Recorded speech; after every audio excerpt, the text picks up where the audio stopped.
Olá, seja muito bem-vindo ao programa que começa agora, o Revista Câmara. Um lugar onde a gente vai bater um papo gostoso, trazer muita informação e muitas curiosidades. Hoje é dia 3 de julho de 2023, exatamente o 184º dia do ano no calendário gregoriano. Faltam 181 dias para encerrarmos 2023. E na história, o que aconteceu de relevante no dia 3 de julho? Vamos falar agora com o professor de História, Matias Neves, que vai falar um pouquinho dos fatos que aconteceram, não só no dia 3, como também na sequência da semana. Vamos começar aí por dia de hoje. Em 1822, tivemos a criação do Ministério da Justiça do Brasil. Em 1849, também no dia 3 de julho, a França invade a República Romana e restaura os Estados Papais. E também tivemos em 1886, Carl Benz, que apresenta oficialmente o Benz Patent Motorwagen, que é nada mais nada menos que o primeiro veículo projetado para ser movido a motor. Tivemos o nascimento do escritor tcheco Franz Kafka no ano de 1883 e também do treinador e jornalista brasileiro em 1917, João Saldanha. E olha só, quem também faz aniversário hoje, em 1992, vinha ao mundo o ator Tom Cruise, que tive a oportunidade de conhecer pessoalmente em Roma. Olha só que honra. Também tivemos no dia 3 de junho, só que em 1971, a morte do músico e compositor norte-americano Jim Morrison. Tá aí, portanto, Matias, para a gente começar essa primeira leva de fatos e efemérides que aconteceram no dia 3 de julho, o que você pode destacar aí do que a gente acabou de ler? Olha, seja muito bem-vindo. Obrigado, tá? Um bom dia, né, a todos aí, seja o horário.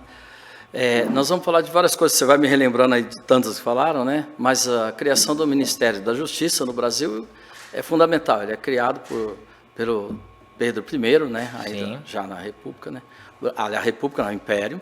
E o Brasil começa esse caminhar aí, que é fundamental. A justiça, né, para todos, ela é feita para o cidadão, para a garantia do Estado também, né, e algo incólume, para ser protegido o direito, né, de cada um, o direito do Estado, o direito do cidadão e do indivíduo, né. Às vezes é atropelado, hora e outra, mas é uma prática constante, né.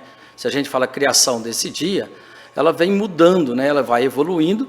E eu creio que essa criação ela é permanente. A cada dia tira-se leis, mudam, né? Mas sempre eu creio que para melhor. Passamos por um grande momento e agora nós temos o Flávio Dino, né?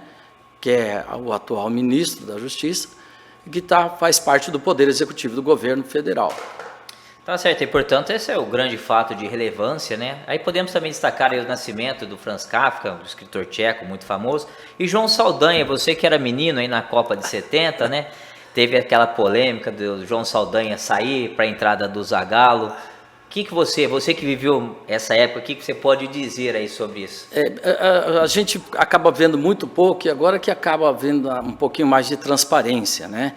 Como já escreveram vários autores aí, jornalista, entre outros, né? João Saldanha sempre foi um cara polêmico, né? Mas por quê? Porque ele era um cidadão livre, ele questionava e buscava o direito dele, e sobretudo no período da ditadura, 1970, o Brasil, que tinha até aquelas canções que falam 80 milhões em ação, né? É um país que vai para frente, mas em plena ditadura e pouca liberdade. Ele foi questionado algumas vezes, até uma vez por racismo, uma vez que ele usou a palavra crioulo, né, que deveria descansar mais, mas na realidade ele vai ser tirado da seleção porque ele não aceitava a intromissão do governo. Na época o presidente da República quis interferir na seleção e ele se recusou. E esse foi um dos fatores aí de rebeldia do João Saldanha, como de tantos outros brasileiros que a gente nem ficou sabendo. Tá certo. Portanto, vamos destacar também que hoje, dia 3 de julho, a gente comemora o Dia Nacional de Combate à Discriminação Racial, o tema que você acabou abordando é o comentário sobre João Saldanha. Também o Dia do Ministério da Justiça, né? Vale a gente relembrar que também foi instituído em 1822. O Dia dos Incrédulos, que também é dia de São Tomé. Podemos até começar com São Tomé, né? O dia só acredito vendo, Só né? acredito vendo. E quando a gente vê, né? Aí já talvez nem acredite. Mas é uma coisa que é interessante, né, da gente poder tentar ver alguma coisa, não falar de primeira instância, que tem acontecido aí, né, as pessoas, não são todas as pessoas só acreditam no verbo, né, qualquer coisa ele acaba espalhando. E a questão da justiça, voltando aí, né, ela é importante até para individualismo aí do cidadão, onde o coletivo prevalece sobre o individual. E o individual não tem respeitado muito. Hoje os meios de comunicação têm atropelado e a justiça ela tem procurado um pouquinho regulamentar, né? Não é impedir, não é calar a boca de ninguém, mas evitar a mentira, né? Que pode depois não ter recuperação. Tá certo, a gente passa aí para o dia 4 de julho, já que terminamos as efemérides do dia 3, 4 de julho, que vai ser conhecido como amanhã. Tivemos em 1776 a independência dos Estados Unidos. Em 1898, Santos Dumont voa em Paris a bordo do seu primeiro balão, conhecido como Brasil, que seria Brasil em francês. Em 1943, uma grande batalha, né, na Segunda Guerra Mundial, a Batalha de Kursk, que é a maior batalha em larga escala da história e a maior batalha de tanques do mundo, de toda a história do mundo moderno, o mundo como um todo, né? Em 1959, tivemos a honra de ter Maria Esther Bueno, que se torna a primeira brasileira a vencer um grande slam de tênis, no caso, o torneio de Wimbledon. Também tivemos o nascimento em 1807 de Giuseppe Garibaldi, que é um patriota italiano e muito importante para a história do sul do Brasil. Alfredo Di Stefano, craque futebolista argentino, e também Luciano do Vale, quem a gente falou da Copa de 70, uma grande voz do esporte, o locutor esportivo Luciano do Vale, que nasceu em 1947. Tivemos a morte de dois políticos norte-americanos famosos, em 1826 Thomas Jefferson, em 1931 James Monroe, da famosa frase América para os americanos, e do escritor do Sítio do Pica-Pau Amarelo, em 1948, morreu Monteiro Lobato. Além disso, é dia do operador de telemarketing no Brasil. Vamos destacar, aí a gente pode até juntar a independência dos Estados Unidos com Thomas Jefferson e James Monroe, Matias. Olha, é um fato interessante aí que os Estados Unidos, quando ele tem a sua independência, que não tem essa conformidade de hoje, né, das 13 colônias, né, e que foi importante para aqueles colonos ali no continente do norte da América, somos todos americanos, né? Aliás, eles não nos incluem aí, mas das 13 colônias teve uma ajuda importante muito grande da França, senão não iam conseguir, né? Mas o fato da independência, a partir daí, né, América para os americanos, as terras indígenas e outros povos remanescentes, né, ali, foram desrespeitados até chegar ao Oceano Pacífico, né? E hoje é o país que investindo em tecnologia e tudo, mas um pouquinho na força bruta, né? Que até você citou, né? A James Monroe, né? A doutrina Monroe, a América para os americanos. Mas é toda a América. Eles tentavam falar de proteção da América contra a recolonização europeia. Mas desde que fosse a colonização americana, e eles são muito inteligentes, não podemos só julgar a questão do imperialismo americano. Temos que criticar, estar sempre atento, né? Mas eles são inteligentes, porque eles tiveram ali na região, né, onde fica Hollywood, que foi terra mexicana, né, como grande parte dos Estados Unidos que é hoje, com o cinema. O cinema é responsável, porque só a bala e a munição não garante, só a repressão ela dura muito pouco. Mas o Hollywood é responsável, né, por todas essas feitas aí, divulgando armas, venda de armas, aviões, que você vai falar do Tom Cruise, que foi um grande cara que sempre apresentou aí na indústria cinematográfica, com essa exposição violenta aí, onde países, em todas as partes do mundo, compraram armas sem necessitar, e eles inteligentemente usaram isso aí. Então, é isso que a gente pode afirmar e para poder chegar nessa área. O próprio Tom Cruise também, nos Estados Unidos, teve uma vida difícil. O governo não ajuda muito, não tem assistência, passou por grandes coisas. Como nós falamos do início, né, até voltando à questão da igreja, ele tinha uma vocação para ser padre franciscano, mas o álcool desviou ele desse caminho aí, e hoje ele é dono de uma produtora aí, produzindo filmes e dando esse avanço americano aí, que continua até hoje com a propaganda. Bom, vamos dar uma sequência aqui, nosso tempo está já meio apertado, vamos falar do dia 5. Em 1865 foi criado o Serviço Secreto dos Estados Unidos. Em 1946, o biquíni, dia 5 de julho, o biquíni, e de 1946, o biquíni começa a ser vendido depois de estrear durante um desfile de moda ao ar livre na piscina Molitor, em Paris, na França. E em 1996, um caso bem famoso, a ovelha Dolly torna-se o primeiro mamífero clonado de uma célula adulta. Tivemos o nascimento do santo, 1182, Francisco de Assis, São Francisco. Eu tive a oportunidade de conhecer a cidade de Assis, uma cidade muito bonita, um frade católico italiano. E também tivemos o dia da fundação do Exército da Salvação. O que a gente pode falar rapidamente aí dessa clonagem, o que significou para a ciência a clonagem da ovelha Dolly, e também o biquíni. Você falou uma história bem interessante aí do biquíni. São muitas coisas difíceis até da gente comentar, mas que é interessante. A questão das Ilhas Biquínis é quando foi feita uma implosão nuclear, né, nas Ilhas Biquínis, e aquele cogumelo que ele forma assim, duas partes, né, que lembra aí o desmembramento do maiô, e cria-se a Ilha Biquíni. Uma coisa trágica, mas interessante. O criador da moda, se não me engano, um francês, por isso que ele tem esse nome de Ilhas Biquínis, né? Como você pôde presenciar na sua viagem, até no Brasil tem algumas partes que já nem usa a parte de cima, e com uma questão da corrida nuclear que não parou e é muito sério, provavelmente nós não vamos ter nenhuma parte, talvez nem seres humanos. Vai ter nem gente para poder... Nem gente, é verdade. Então, essa burrice humana, ela caminha para esse lado. Não está tendo, sobretudo, a questão agora que a gente vê na Ucrânia, né? E a outra é Francisco de Assis, que eu acho legal, independente de religião, mas é uma coisa importante, né? Francisco, que é o francês, que era o pai casado com ou o pai ou a mãe, agora não me lembro bem, recordo bem, com uma francesa. E aí eles chamavam ele de francês, o francesinho, né? Então Francisco vem aí de francês.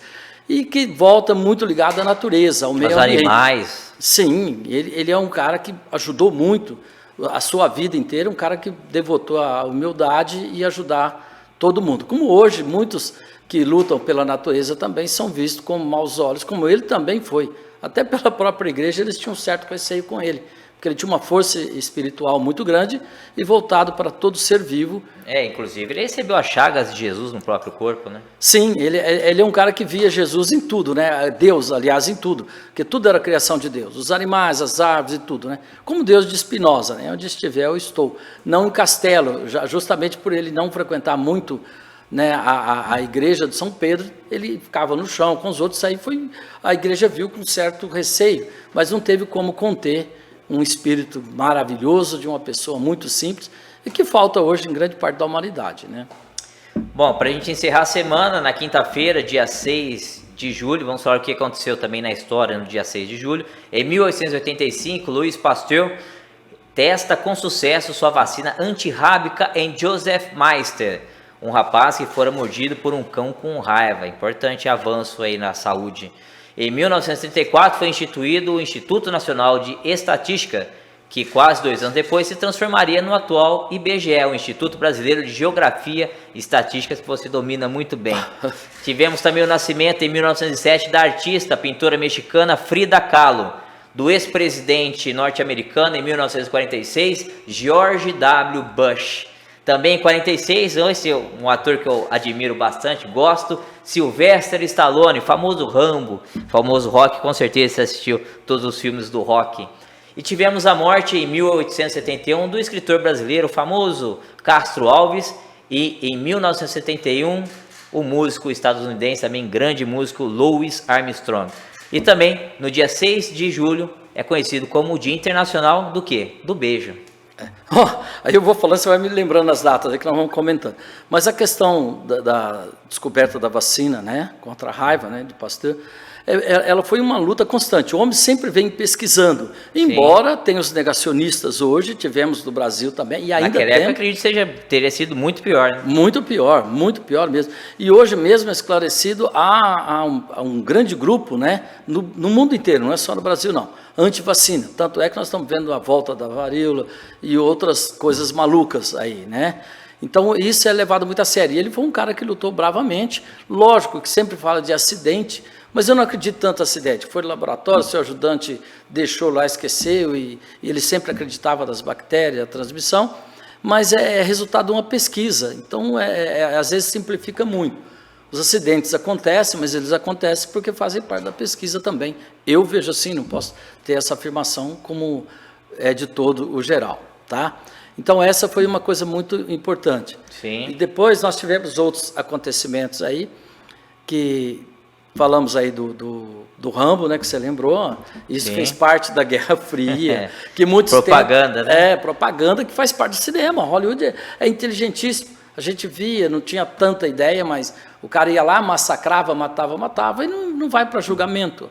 Hoje, você vê a questão da justiça, que nós falamos do Brasil, mas no mundo, né? A ONU, a dificuldade dela representar todas as nações, que não tem todas. Hoje o futebol, as seleções englobam muito mais o mundo que a ONU, com uma participação mais democrática, vamos dizer assim, onde qualquer país pode, lógico que há o suborno e tudo, mas na medida do possível uma participação, pobres jogando junto com outros que já são ricos e tudo, a gente vê uma coisa mais democrática. A ONU não é tão democrática assim, e quem manda na ONU não é julgado. Eles nunca vi, o próprio filme mostra, né, que os Estados Unidos ali faz tudo e nunca vi um julgamento. Mortes violentas de inúmeras pessoas, sem contar que desvia-se dinheiro da produção de arma, da saúde, do próprio povo americano, que não tem nem plano de saúde gratuita, como tem no Brasil, França e outros países aqui, né? Não estou aqui para julgar o americano, mas a gente tem que começar a rever também, preocupar com o mundo inteiro, porque nós moramos numa casa. E tem uma música do Skank que fala, né, se não for para todos, será para ninguém. Nós temos que ver uma luta aí. Agora não lembro, foi Skank ou Titãs, né? Mas a gente não quer só comida, a gente quer comida, arte, a gente quer viver. Titãs. Tá certo, Matias, eu agradeço a sua participação, trouxe muitas informações sobre as efemérides de segunda, terça, quarta e quinta, do dia 3 até o dia 6 de julho, muita informação, muita coisa aconteceu na história. E a gente vai para o nosso primeiro intervalo e voltamos na sequência com muito mais informações. Não saia daí.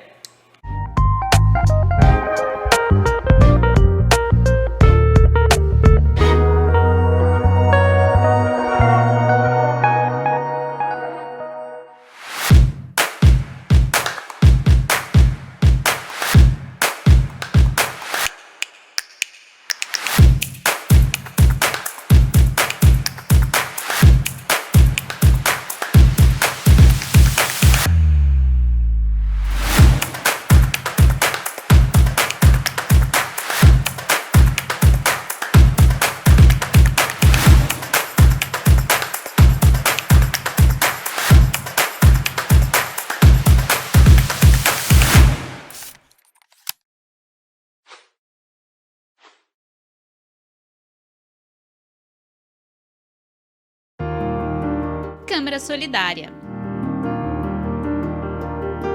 Para aquecer quem mais precisa nesse inverno, os servidores da Câmara Municipal se unem para promover ações em prol a todas as famílias que necessitam neste momento. Nessa ação, serão arrecadados agasalhos e cobertores, e todas as doações serão encaminhadas para o Fundo Social de Solidariedade.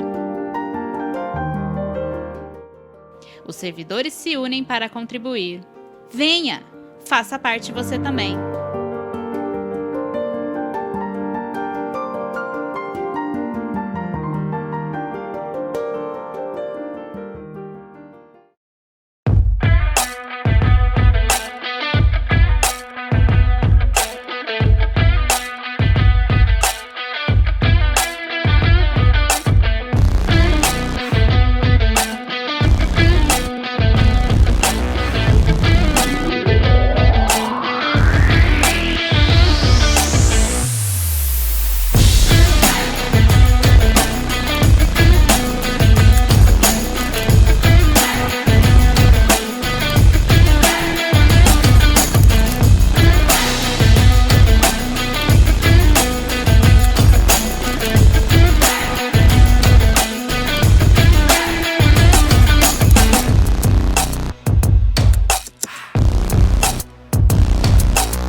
Voltamos com o segundo bloco do programa Revista Câmara e vamos falar de radares. Você que está saindo aí pelas ruas de Ribeirão Preto, muito cuidado. Eles estão lá e estão para te multar. Então, vamos começar com a segunda-feira, hoje, dia 3 de julho. Recebo aqui a Francine Rodrigues para falar mais onde estão esses radares, Francine.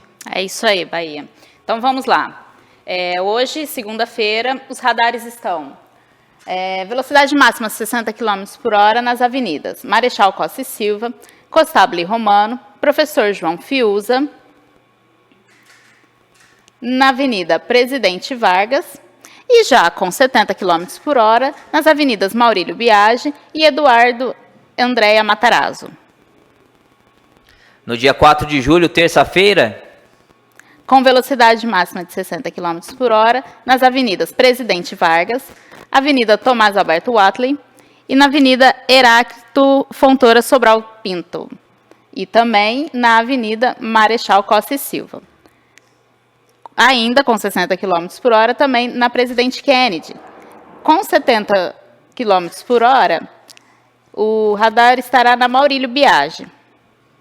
no dia 5 de julho, quarta-feira, na quarta-feira, com velocidade máxima de 60 km por hora nas avenidas Luiz Eduardo Toledo Prado, Professor João Fiuza, Henri Nestlé, Marechal Costa e Silva e Presidente Vargas, já com 70 km por hora também na Maurílio Biagi.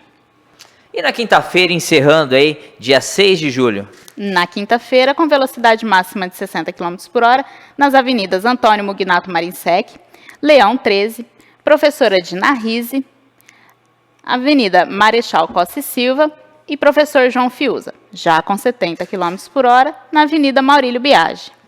Muito obrigado aí pelas informações, Francine. E motorista, fique atento para que você não seja surpreendido com uma cartinha indesejada na sua casa. E agora vamos falar, mudando um pouco de assunto, das leis discutidas e aprovadas aqui na Câmara Municipal de Ribeirão Preto. Você sabia que o vereador Bertinho Scandiuzzi fez a lei que obriga clínicas e unidades de saúde a informar o nome do médico plantonista no momento? O vereador próprio explica sobre essa lei. Vamos conferir no vídeo.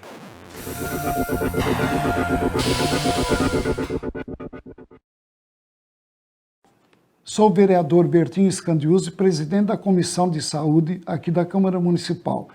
Temos uma lei de nossa autoria que obriga a entrada de todas as unidades de saúde a identificação do médico plantonista e toda a equipe.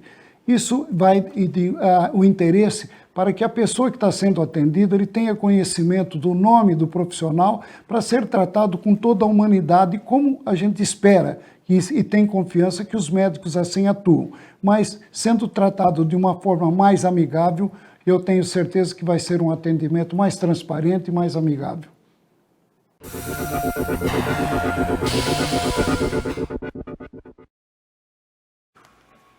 E, portanto, agora vamos falar sobre a história da Câmara Municipal. Muita gente desconhece os fatos que aconteceram aqui. Eu convido aqui a coordenadora do projeto Câmara na Escola, a Flávia Stramer, para falar um pouquinho.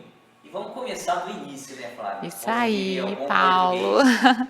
Pra gente, obrigada, bom dia a todos. Um prazer estar participando aqui com vocês desse projeto, né? E a gente vai estar falando aí toda semana um pouquinho sobre fatos, episódios históricos da Câmara. Sim, o que você tem pra gente aí? E aí eu acho interessante, né? Sim. A gente dar início pela fundação, pela instalação da Câmara, né? Municipal.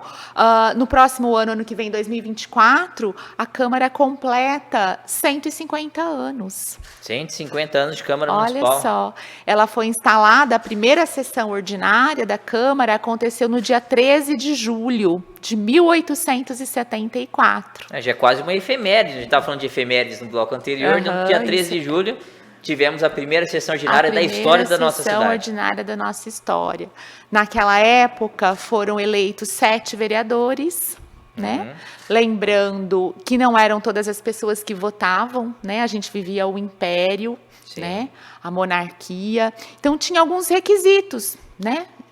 Os eleitores. Então tinha que ser maior de 25 anos, né? Para poder votar. Tinha que fazer prova de renda. Então, eram só os ricos, né, na verdade. Tinha que ter ali mais de 200 mil contos de réis como renda, né, como patrimônio, para ter o direito a voto. Só os homens, e só os homens brancos, né. Foi eleito o vereador mais votado, João Gonçalves dos Santos, né. Ele teve 209 votos na época. Né? Hoje em dia não elege nada em Ribeirão Preto. Você vê o tamanho que a nossa cidade atingiu. Não, é verdade. E ele, por ter sido o vereador mais votado pela população, a regra na época qual era? O mais votado pela população era o presidente da Câmara e o administrador da cidade. Então, ele é considerado o nosso primeiro prefeito. Né, presidente da Câmara, era a junção do Legislativo com o Executivo. Na época, né, Paulo, a gente não tinha da monarquia a separação dos poderes. Então, os vereadores, eles exerciam a função administrativa também, Sim. executiva, né, que hoje é do prefeito. Então, eles foram os responsáveis em formar a cidade, em construir Ribeirão Preto, né? Então, eles tinham essa função. Por isso, o vereador mais votado na época era o administrador da cidade. E a cidade naquela época ela era restrita o que a gente chama hoje de quadrilátero central. Quadrilátero central, né? A primeira igreja matriz da cidade, né, chamada de Matriz São Sebastião do Ribeirão Preto, ela foi construída exatamente ali aonde é a fonte luminosa da Praça 15.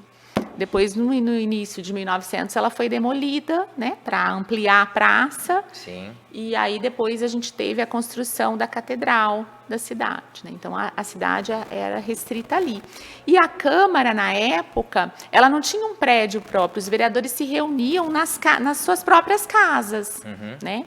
A gente tem registro de que houve a locação de um imóvel ali na Viscondinha com a Visconde do Rio Branco, aonde aconteceu a primeira sessão dos vereadores. Era um aluguel, não era uma sede fixa. Não era uma sede fixa. A primeira sede fixa da Câmara mesmo foi no prédio Cadeia Câmara, que a gente fala, ali na Cerqueira César. Entendi. Né? Mas antes, a Câmara as reuniões aconteciam nas casas dos vereadores. A gente tem registro disso. A primeira sessão aconteceu nesse prédio, na Cerqueira César, na Visconde em Alma com a Visconde do Rio Branco, na verdade, que era a casa do João Gonçalves dos Santos. No dia 13 de julho. 13 de julho. Estamos aí completando mais um aniversário daqui a pouco Isso dessa aí. primeira reunião. 149 anos. O marco do início dos trabalhos legislativos na nossa cidade. Isso aí. E aí a gente já está com a comissão do arquivo se reunindo para preparar o próximo ano, né? A gente está construindo ainda como é que vai ser feito. Interessante. Né? Mas a gente precisa, né, comemorar aí os 150 anos. Tem que ser relembrado. É a casa do povo. Tem que ser relembrado, é a casa do povo. Estão os representantes aqui do povo. Bom, Flávia, agradeço aí. Esse é o início de tudo. A gente vai trazer muito mais. Tem muita coisa interessante da história da Câmara Municipal de Ribeirão Preto. Queria que você aproveitasse o espaço para falar do trabalho também do Câmara na Escola. Quem quiser entrar em contato, como é que pode proceder e o que vai encontrar aqui na Câmara. Tá certo. O Câmara na Escola é um projeto educativo aqui da Câmara Municipal, né? A gente atende alunos da rede pública e privada, desde o 4º ano do ensino fundamental 1 até o ensino médio, ensino técnico. Né? As escolas podem entrar em contato comigo através do 3607-4160 ou através do site da Câmara, tem lá o link do Câmara na Escola. Né? Os alunos vão ter aqui uma visita monitorada. Lá no saguão, eles vão conhecer um pouquinho da história, que a gente vai estar contando aqui com vocês. Essa que foi contada hoje e outras histórias. E outras histórias, outros episódios que aconteceram aqui. Eles vão ter essa visita monitorada, eles vão conhecer um pouquinho da nossa história. No plenário, eles vão ter uma palestra para saber como é feito um projeto de lei, qual é o papel do vereador perante a nossa sociedade. Vão ter um bate-papo com um vereador, vão conhecer os estúdios da TV Câmara, vão visitar um gabinete de um vereador também, né? Uma visita aí de aproximadamente 2 horas, tanto no período da manhã quanto no período da tarde, né? A gente reinicia as atividades agora em agosto, né? As escolas, a maioria delas já entrou em recesso escolar, mas nós estamos aqui já para fazer o agendamento para o 2º semestre. E a gente teve Paula, a gente fechei o relatório agora, que de primeira mão estou passando para você. A gente teve um número assim muito expressivo esse primeiro semestre. A gente teve aproximadamente 1.000 alunos visitando a Câmara esse primeiro semestre. Então é um número muito um positivo. Trabalho bem. É um número que assim é maior do que anos anteriores. Anos anteriores. O ano passado a gente teve aproximadamente 1.500 alunos no ano todo, né? Então esse ano a procura está grande. Bom, Flávio, eu agradeço, espero que você retorne com muito mais aí informações históricas da nossa Câmara Municipal e desse trabalho magnífico que é o Câmara na Escola. Eu que agradeço, Paulo. Na próxima semana, se tiver oportunidade, estarei aqui. Com certeza, já está trazendo convidada. mais fatos, mais episódios para vocês, tá? Obrigada. Eu agradeço mais uma vez e agora o assunto é literatura. Vamos falar aí com o Pércio Polegato, que vai falar um pouquinho da sua mais recente obra, Teus Olhos na Escuridão. É um trabalho aí deste grande escritor aqui de Ribeirão Preto.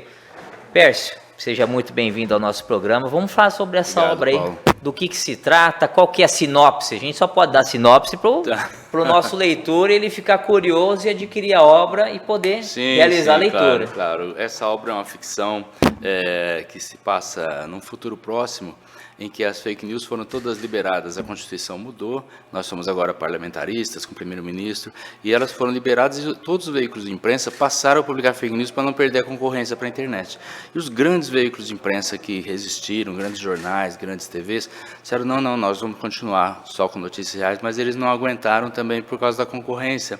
E o mundo ficou, assim, muito acostumado, as fake news se tornaram muito comuns e ninguém mais sabe o que é verdade e o que é mentira.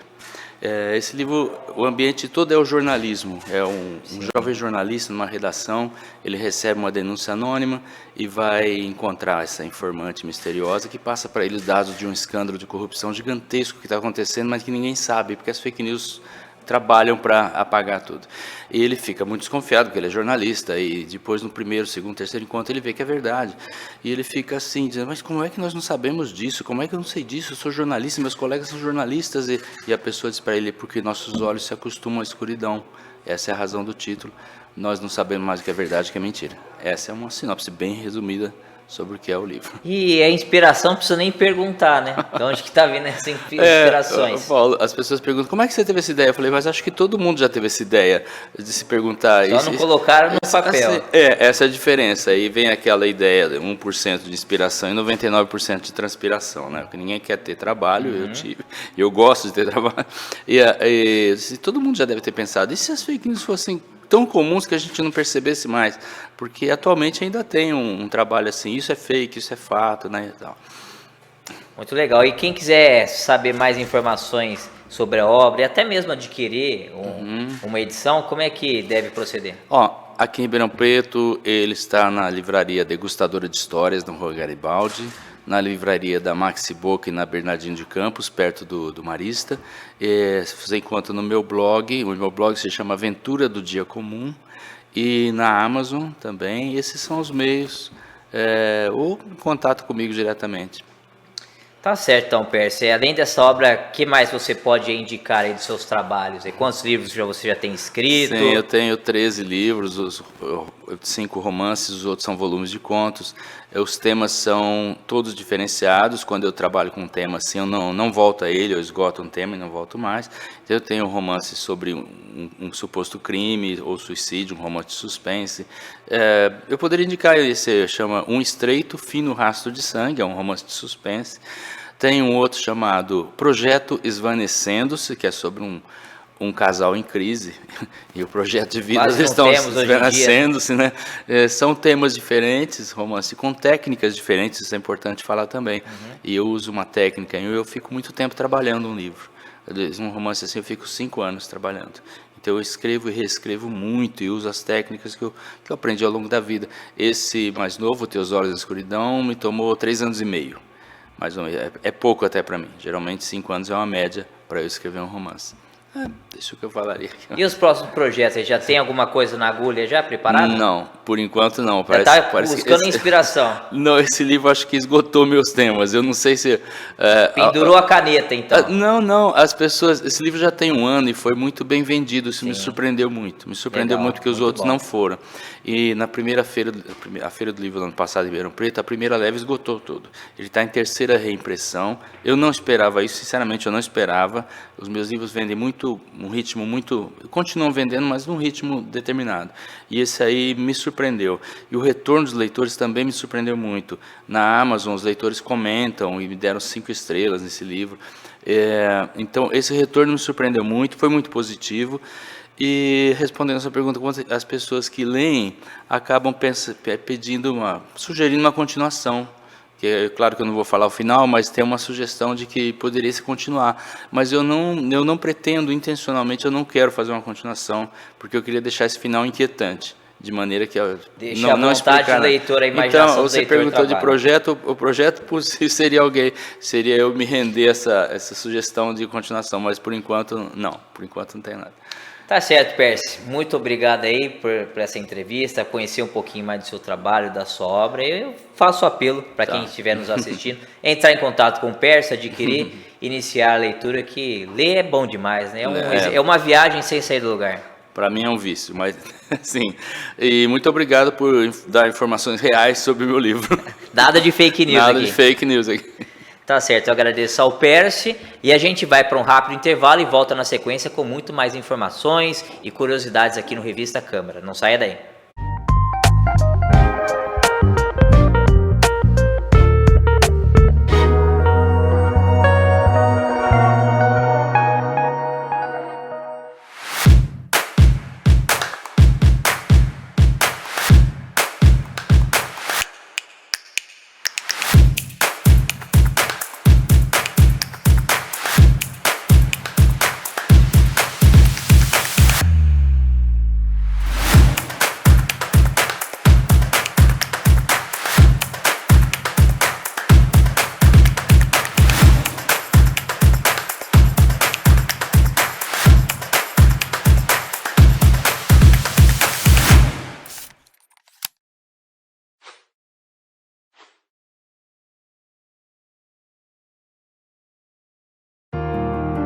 Câmara Solidária.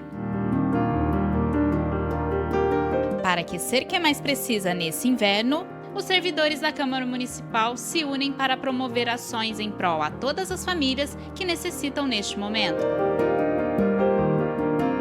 Nessa ação, serão arrecadados agasalhos e cobertores, e todas as doações serão encaminhadas para o Fundo Social de Solidariedade. Os servidores se unem para contribuir. Venha, faça parte você também.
Terceiro bloco do programa Revista Câmara e vamos começar esse bloco falando de finanças. Como é que estão as suas finanças? A minha, eu confesso que não está muito boa, não.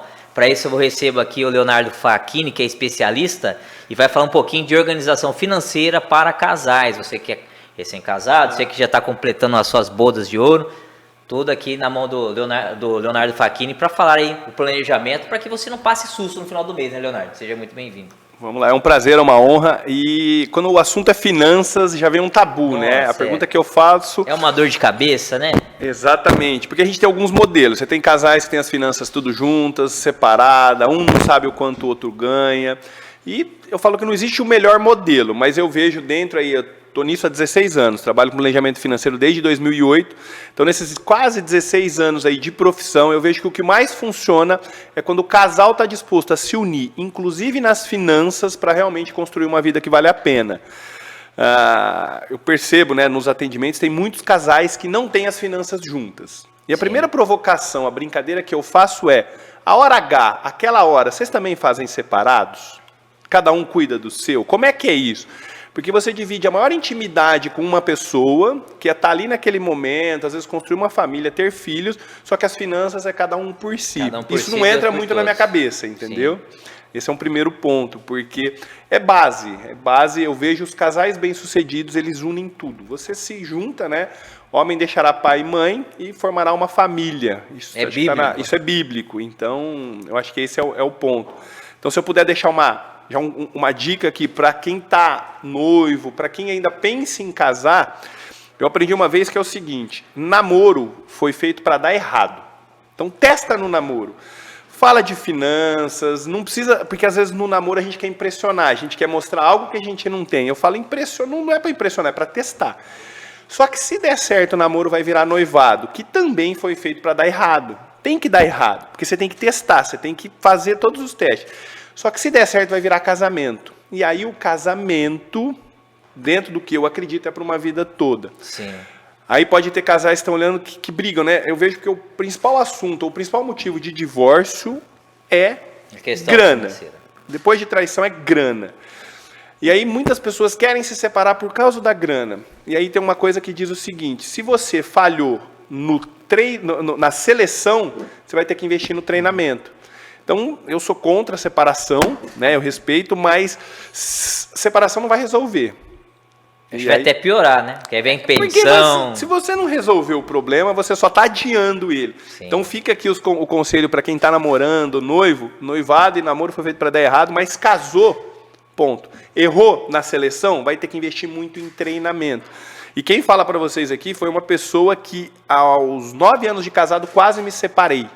Então, o meu filho... foi essa questão? Não foi, então, aí que tá, vou trazer essa questão porque é interessante. Sim. Qual que era o meu alvo? Eu sempre fui muito workaholic, eu trabalho desde os 13 anos de idade e o meu alvo, principalmente depois que eu venho da área de tecnologia, então trabalhei muito tempo com tecnologia, com informática, fui programador, e quando eu descobri o mundo das finanças, aquilo mexeu muito comigo. E aí eu tive um alvo muito forte, eu queria ter 40 anos de idade e ter 10 milhões na conta. Esse era meu alvo, nada me tirava disso. Eu gostei dessa proposta aí.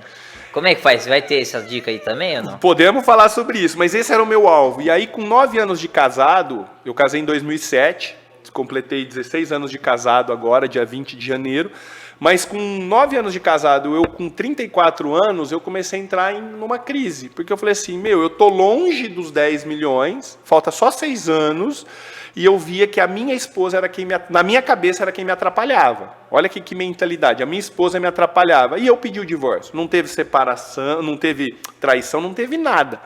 Aqui o meu filho está nos bastidores fazendo foto, aqui eu falo que é meu filmmaker, nosso fotógrafo. E eu tive uma das piores conversas com ele. Um menino de 5 anos, eu sentar na mesa e falar para ele, olha, o papai e a mamãe vão continuar sendo papai e mamãe para o resto da sua vida, mas o papai vai morar numa outra casa. Só que a minha esposa, muito sábia, falou, a gente se ama. Eu falei, eu amo, mas eu tenho um alvo, nada vai me tirar disso. Ela falou, mas posso tentar? E aí, graças a Deus, eu falo que ali eu começo a ver, né, Deus agindo muito forte, mas a gente está junto. Hoje temos 3 filhos, o Miguel está aqui, tem 11, eu tenho a Letícia que tem 4 e a Laura tem 4 meses. Tá? Então eu vejo que assim, no meu caso não foi a briga por causa do dinheiro. É que eu via, e aí que foi a grande virada, porque eu percebi que, na verdade, ela é o principal pilar, e eu só sou quem eu sou hoje por causa da minha esposa. Então, hoje... Um pilar, uma sustentação para que você possa buscar os seus objetivos. Buscar os objetivos. Então, porque eu fiz 41 anos e 40 anos, o alvo dos 10 milhões, eu não cheguei nos 10 milhões. Mas eu ganhei, acho que a principal riqueza aqui na Terra, que foi realmente entender o valor da família, o valor dos filhos, e aí, lógico, potencializando. Mas, então, queria deixar aqui para o pessoal justamente isso. Então, eu lá, aos 34 anos de idade, né, casei com 24, aos 34, entendi esse tal de errou, ou na minha pensamento, né, errou na seleção, investe em treinamento. Então eu falo que hoje, minha esposa, para separar, acho que só se eu estiver morto, né, porque eu entendo que ela é um pilar muito fundamental. E finanças é um pouco disso, né? Esse equilíbrio entre o homem... Você acha que nesse momento você viu que era importante ter essa discussão, colocar as finanças, como você falou, né? Casou, você acaba se tornando um só. Você acha que esse foi o ponto de virada na sua vida para você reconhecer a importância de se debater a questão financeira junto com a sua parceira? Esse que é o ponto. A gente tinha as finanças unidas desde a época do namoro. Não, a gente nunca teve... As finanças eram unidas. Mas porque para mim, o que era o papel do homem? Você dá segurança prover, e né? Conforto para a família. Eu era aquele cara que saía às 6 horas da manhã e voltava às 11 horas da noite. Entendi. Entendeu? Então, assim, eu falo que o Miguel não teve o pai tão presente até os 6 anos de idade. Quando eu despertei para isso, eu falei, não. Porque a gente está acostumado ao quê? A gente trabalha com a desculpa de que é para os filhos. Não, é para os meus filhos que eu tenho que prover. E aí a única coisa que às vezes os filhos querem é a presença dos pais, né? Com certeza. Então, a Letícia já está sendo completamente diferente, a Laura, então, completamente diferente, porque as minhas prioridades mudaram. E aí eu entendi que a Marla não ia ser a vilã dos 10 milhões, mas ela ia ser a principal aliada para a gente, de fato, alcançar e desfrutar. Porque não é só o dinheiro, é o processo de desfrute, né? Então, o Miguel está aqui, meu filho, ele consegue notar, né, o quanto que a família vem se fortalecendo. Então, eu falo que o dinheiro só vai potencializar o melhor que existe de Deus dentro de você. Essa é a minha filosofia. Minha filosofia. O dinheiro potencializa o melhor de Deus que está dentro de você. E algumas pessoas não têm essa consciência, né, de quem elas são. O que nós viemos fazer aqui? E aí é um ponto, nos casais, fundamentais de discutir, né? Então, finanças unidas, eu respeito quem tem as finanças desunidas, mas eu já percebi com casais que eu atendo, que às vezes começaram um trabalho comigo, eu faço a parte de planejamento financeiro pessoal e familiar, não atendo empresas. Casais com finanças separadas, que se permitiram unir as finanças, mudou absurdamente o casamento. Porque eu provoco o que eu falo, o meu trabalho ou vai fortalecer o casal como eles nunca imaginaram, ou eu faço separar. Eu falo que, graças a Deus, até hoje eu não tenho separação no meu histórico. Mas... quase um consultor, assim, não só financeiro, mas como aquele psicólogo que faz terapia de casais. Eu falo que eu não faço terapia, mas não deixa de ser um trabalho terapêutico, porque é um diálogo. Às vezes, o marido está certo, a mulher está certa, só que aí você trouxe um ponto relevante. Então, bora lá. Eu falo muito de projeto de vida. Então, puxa, eu e a minha esposa temos um projeto de vida claro. O que é um projeto de vida? Então, eu estou com 41, ela tem 43. O que o Léo de 42 quer viver, o Léo de 43? Eu começo a projetar o futuro. Então, eu sei que o Miguel está com 11. Daqui 7 anos, tecnicamente, eu tenho um curso chamado ensino superior. Mais ponto. O que eu percebo é que os casais não têm esse diálogo de ter um projeto de vida juntos. E aí, o que acontece? Você tem o seu ponto de vista A. Você é casado? Não, mas procura. Tá à procura. Então, mas imagina, você pega um casal que tem, o marido tem o ponto de vista A, a mulher tem o ponto de vista B, certo? Aí o que acontece? Numa situação de divergência, eles vão brigar para saber quem está certo. Cada um vai defender seu ponto de vista, não é assim que você vê? É assim, a razão está com os dois, né? São pontos de vista antagônicos, mas perfeito, é a questão do prisma. Tá os dois olhando para a mesma coisa, só que em ângulos diferentes. Aí qual que é o desafio? Na hora que você está feliz, numa boa, senta com a sua esposa, com o seu marido e define o projeto de vida. O que a gente quer viver? Como é que a gente quer construir os nossos próximos 5, 10 anos de vida? Ponto. Legal. Definidos isso, você começa a construir o que eu chamo de ponto C. Depois que você tem esse ponto C claro, sempre que tiver uma divergência, eu não brigo mais para saber quem está certo. Mas eu uno forças com a minha esposa para a gente decidir o que é certo, não mais para o que eu penso ou para o que ela pensa, mas para o nosso projeto de vida. Isso muda completamente a perspectiva e as discussões que a gente tem, porque eu não passo mais a discutir para saber se eu estou certo ou se a minha esposa está certa, mas a gente se une para brigar pelo melhor para o nosso projeto. Então a pergunta é, isso vai somar ou vai subtrair para a nossa visão de futuro? Ah, isso vai somar, então vamos unir forças e fazer. De uma maneira bem simplista, finanças é muito mais uma questão emocional e diálogo do que propriamente número e matemática. Eu falo, se fosse matematicamente ou racionalmente, a gente não teria 70% da população em endividamento. Porque a gente acha que é número. Ah, eu ganho X, gasto Y. Não é, é emocional. E esse é o grande desafio, diálogo entre os casais. Bom, Leonardo, papo muito legal. A gente espera que você retorne principalmente com a questão dos 40 anos com 10 milhões na conta. Vamos lá. Que é muito interessante, não só para mim, mas para quem está assistindo o programa. E a gente agradece a sua participação, esses conselhos aí, para os casais também, que fundam as suas contas, né? Tudo numa coisa só, assim como eles são um, que também seja no mundo das finanças um também. Muito obrigado. Perfeito, eu que agradeço. É um prazer. Tá certo. E, portanto, a palavra do Leonardo Facchini, especialista em finanças e em economia. E agora eu recebo o José Carlos Neto, ele que também já está chegando nos 40. Esse com certeza, viu, Leonardo? Esse com certeza já atingiu essa meta aí. Se ele já não dobrou a meta, inclusive, dos 10 milhões, né? Seja muito bem-vindo, José Carlos Neto. A gente vai continuar falando do tema sobre finanças, só que não é uma parte muito legal, não. É sobre o superendividamento e também a insolvência civil.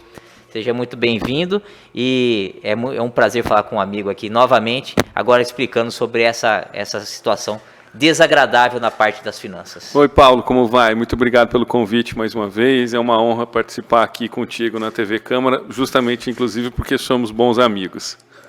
Eu que agradeço a amizade e também agora o conteúdo que você vai aí disponibilizar para mim e também para quem está nos assistindo. Pegando aqui o gancho da matéria anterior, né, falando sobre finanças, sobre o aspecto de quem se perdeu, né, quem não conseguiu se prevenir e deixou que se desorganizassem totalmente.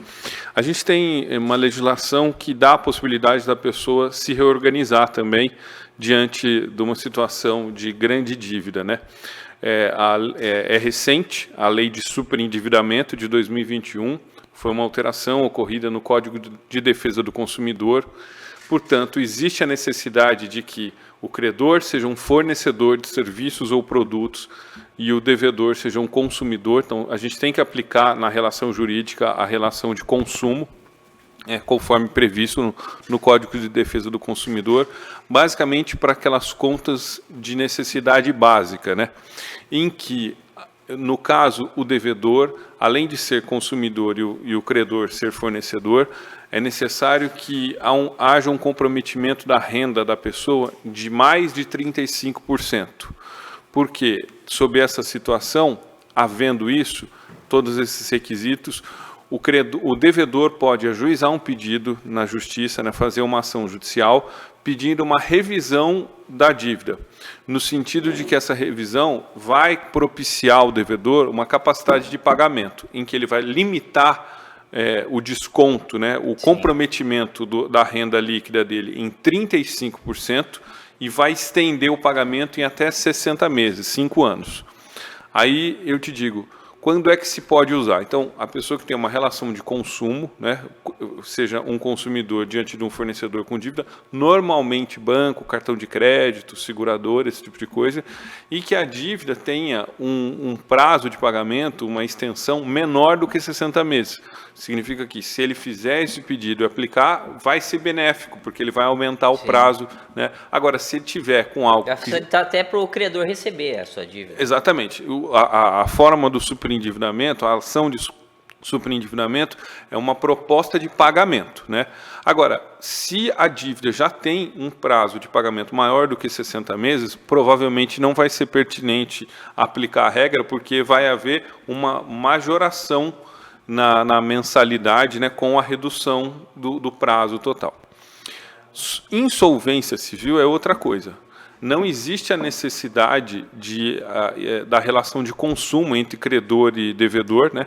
Não existe a necessidade disso e não tem essa limitação de 35% da renda líquida da pessoa. O que é insolvência civil?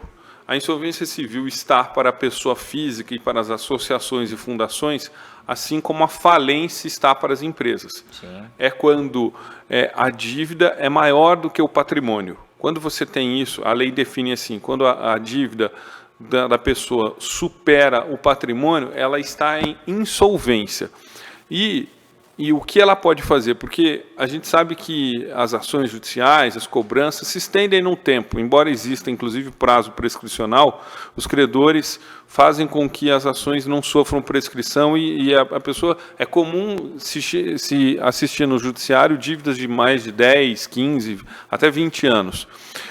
A pessoa que está diante de uma situação dessa, com uma dívida muito grande, né, maior que o seu patrimônio, ela pode tomar uma decisão muito responsável e muito dura, que é de cortar na carne, mas ajuizar uma ação, né, pedindo que um juiz decrete a sua insolvência civil, ou seja, é como se você colocasse do teu CPF em suspensão, porque se você tiver qualquer patrimônio durante 5 anos, a partir da decretação da insolvência civil, esse patrimônio vai ser usado exclusivamente para pagamento da dívida.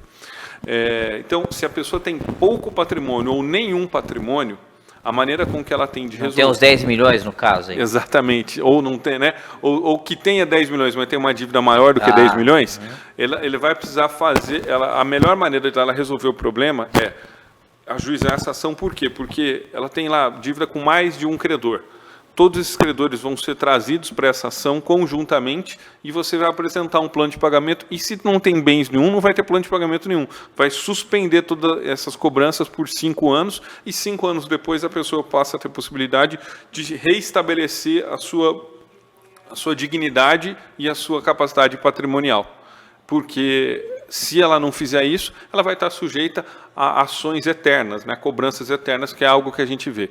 É uma ação que existe a previsão há muito tempo, né, desde o Código de 39, a vigência do Código de 73, então não é uma coisa nova, só que é muito incomum, porque as pessoas têm medo de, eu vou ser decretado insolvente, mas na verdade é uma tolice não se fazer isso, Sim. Porque com uma dívida muito grande a pessoa já não tem a possibilidade de crescer o patrimônio, né?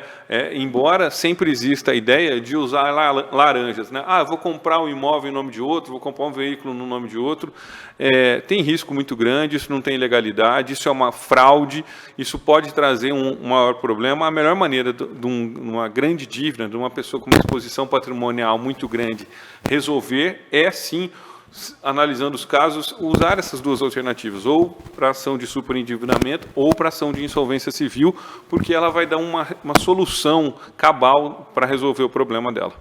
Tá certo, Neto. Eu agradeço aí mais uma vez a sua participação, sempre trazendo aí temas do nosso cotidiano, né, que o direito pode ser utilizado, ele deve, inclusive, ele ser instigado, né, o direito, e espero que você traga aí nos próximos programas mais novidades aí para quem ainda quer conhecer, navegar por essa área tão importante que é o direito. Muito obrigado pelo convite mais uma vez. Um abração. Bom, e como a gente falou de saúde, né, no caso saúde financeira, vamos falar da saúde corporal. A nossa personal Amanda Kinkle tem aí informações de exercícios para você que quer iniciar uma atividade física de uma maneira mais saudável e sem ter aquelas dores, aqueles problemas do pós-atividade. Vamos lá.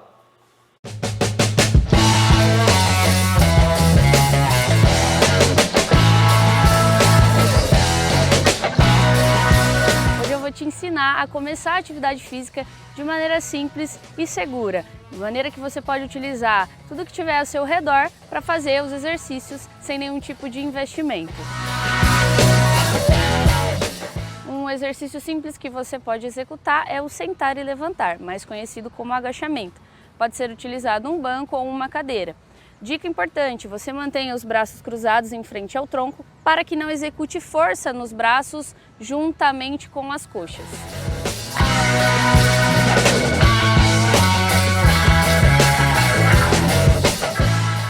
Outro exercício que você pode executar é a subida no degrau. Vai precisar apenas de um meio fio ou de um degrau de escada. Nele você vai colocar um dos pés sobre o apoio mais alto subir a escada e descer, assim alternando uma perna e a outra.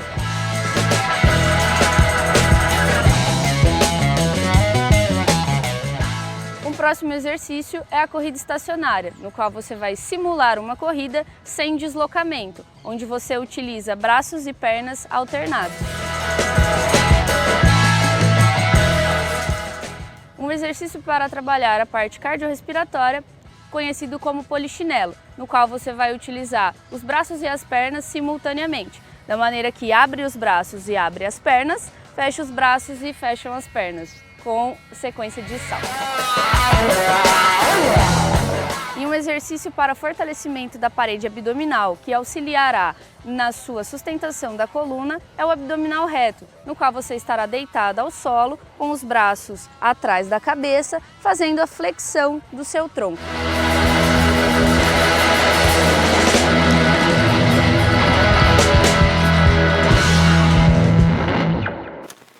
Obrigado, Amanda. Vou começar já amanhã a fazer esses exercícios. Convido aí o Elton, também a Francine, o Eric, que estão precisando se exercitar. Vocês estão muito parados aí. E assim eu agradeço a você que nos acompanhou nessa 1 hora aqui no programa Revista Câmara. Agradeço a participação de todos que deram as suas entrevistas, a nossa produção, a Francine, o Jonatas, o Elton, o Cauã, não podemos esquecer do Cauã também, o Eric, que ajudou a produzir o programa. E a gente volta logo mais com muito mais informações, trazendo curiosidades para você e muito mais. A gente se vê no próximo encontro. Até lá.